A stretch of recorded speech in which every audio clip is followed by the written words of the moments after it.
Have you ever felt totally buried under the weight of your own potential? You've got these huge, amazing goals, but just thinking about them is, well, it's paralyzing. Today, we're going to dive into a story about a guy named Arthur, whose apartment was basically a museum of abandoned dreams, and how a chance meeting with a wise old watchmaker revealed the secret to building an extraordinary life, one tiny little action at a time.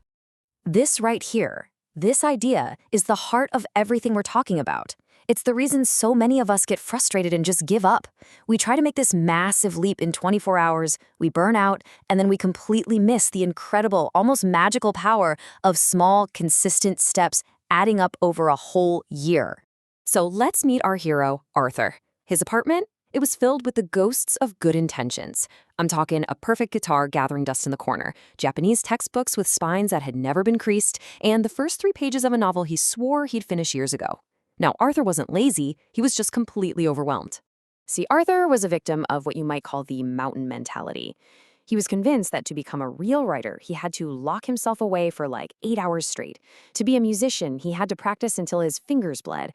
And because he was always waiting for this big lightning bolt of motivation to tackle that massive effort, well, he never even took the first step. But then something small happens.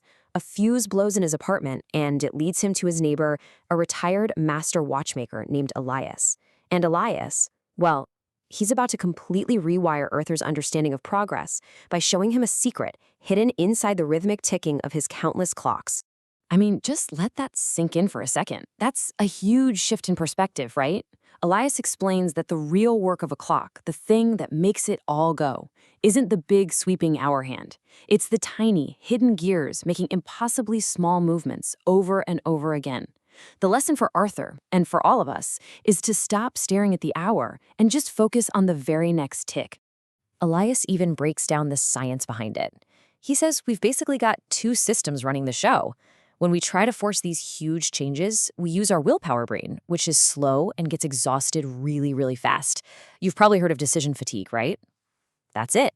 The goal isn't to have more willpower. It's to program our fast, efficient, low-energy habit brain to run the good stuff on autopilot.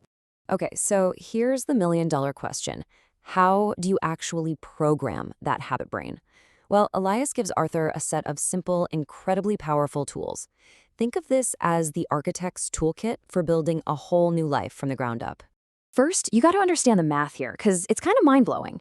Getting just 1% better every day doesn't make you 365% better in a year. No, because of compounding, you become nearly 37 times better. It's like compound interest, but for your life. Small habits literally are the compound interest of self-improvement. So here's the first tool, and it is brilliant. It's called the 2-minute rule. The idea is to bypass your brain's natural fear of big, intimidating tasks by making the starting ritual ridiculously small. So any new habit you want to start, it has to take less than 2 minutes to do. The whole point is to make starting so easy that it's just impossible to say no. And here's exactly how Arthur put it into practice. He wasn't allowed to think about writing a chapter. No. His only job was to write 1 sentence. The goal at the beginning isn't the outcome. The goal is just to master the art of showing up. Once that becomes automatic, believe me, the rest will follow. Okay, so you've got your 2-minute habit. Awesome. But how do you make it stick? You use something called habit stacking. You just find a behavior that's already completely wired into your brain, like making your morning coffee, and you bolt your new tiny little habit right onto it. The formula for this could not be simpler. For Arthur, it became, after I pour my morning coffee, I will write 1 sentence. You see, the coffee he was already making became the trigger, the cue for the new habit. This creates this powerful, automatic chain of behaviors that just happens. All right, this next tool is all about becoming the architect of your own choices. You're basically rigging the game in your favor. Want to run in the morning? Put your running shoes right by the front door, so you literally trip over them. Want to stop watching so much TV? Hide the remote in another room. The goal is to make the good habits totally frictionless and the bad habits a real hassle. But what happens when you're doing everything right and you still don't see any results? Okay, this is where the rubber meets the road. This is the hard part. After months of being consistent, Arthur hits a wall.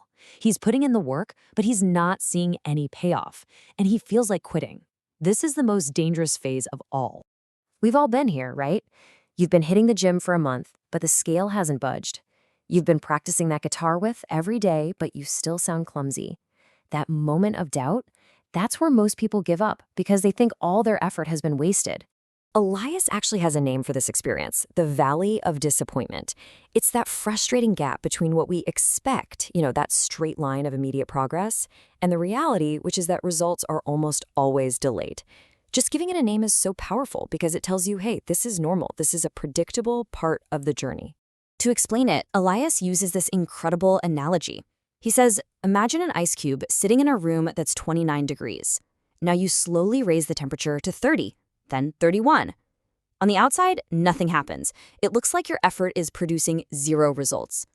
But that energy isn't wasted. It's being stored inside the ice.